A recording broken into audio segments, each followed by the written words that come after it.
ఈ వీడియో గూడా నిన్నటిదేనండి.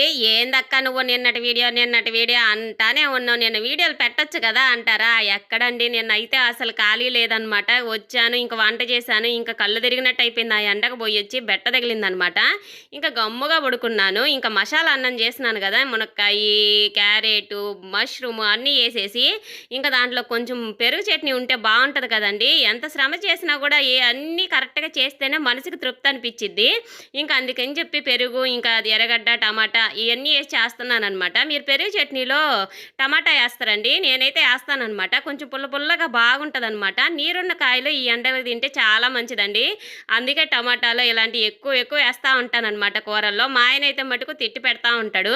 ఉన్న కాయలన్నీ ఒకరోజే కోసి పడేసి, ఇంక రేపు బోయి నేను తెస్తాను కూరగాయలంటాడు. ఇంక మంచిది తినమంటే అయన్నీ ఏరి పక్కన పెడతాను. నువ్వు తినేసేయి నీకు మంచిదంటాడు.